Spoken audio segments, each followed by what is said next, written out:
I read this story in Rav Moshe Feinstein's biography, verified story in his official biography put out by ArtScroll.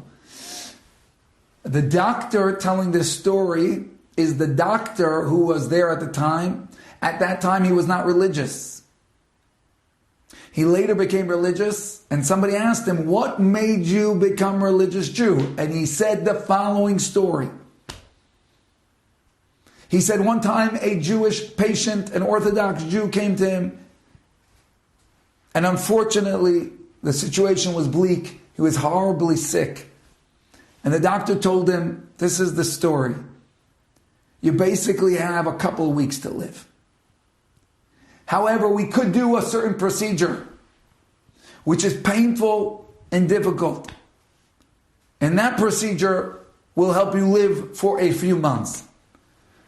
So I ask you, he says to his patient, what would you rather? This difficult, painful process, but you'll get a few months of life?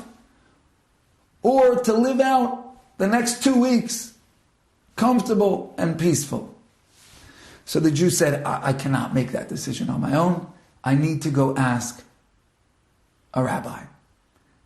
He said, I'm going to go ask my rabbi from many, many years ago, but who was also one of the leaders of the Jewish people, Rav Moshe Feinstein. So the doctor said that he said to the fellow, can I come with you? And that way I could help explain to the rabbi the details of the story. The doctor said, but that wasn't really why he wanted to go. He wanted to go because he wanted to see how will a rabbi address this question. So the fellow said, yeah, sure, come with me. So they arranged, and they went and they met with Rav Moshe Feinstein.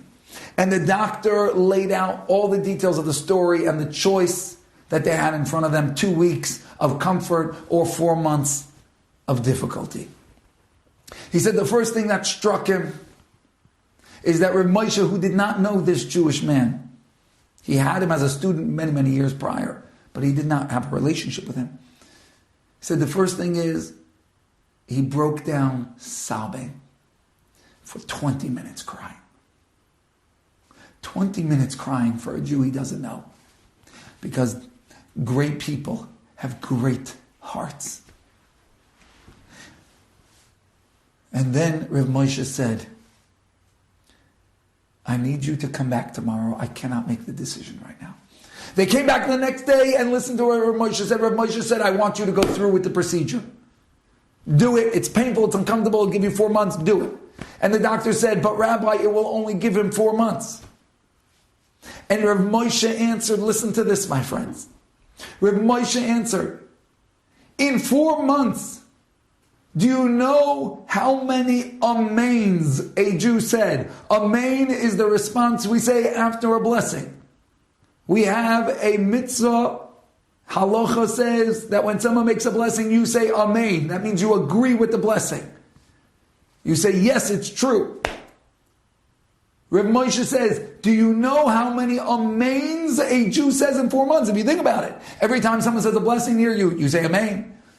If you go to shul, every time they say a blessing, every time they say Kaddish, you say amen, amen, amen. I want to ask you, guys, did you ever think about the last time you said amen? Could you even recall the last time you said amen? I can't. You know why? It's just like meaningless. It's part of every second. Amen, amen, amen, amen, amen. Do you value it? Did you ever walk out of saying amen and start dancing for joy? No, because you didn't hear the story yet. But now listen to the story.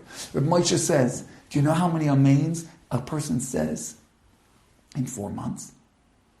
And every time a person says amen, it creates an angel.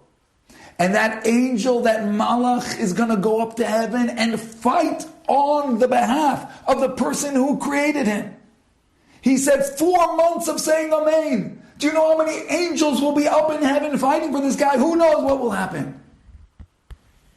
Sure enough, they did it. And he lived for a number of years afterwards. And the doctor said, it was Rav Moshe Feinstein saying what one amen is. What one moment, it takes you how long to say amen, my friends? Amen. 1 second. Rav Moshe Feinstein revealing what 1 second of life, what one word uttered, what one amen accomplishes. That's when he realized how deep Judaism is. That's when he realized the value of life and real living. And he said, I need to become an observant Jew. I want my peace in this treasure. That's what every one of us needs to realize.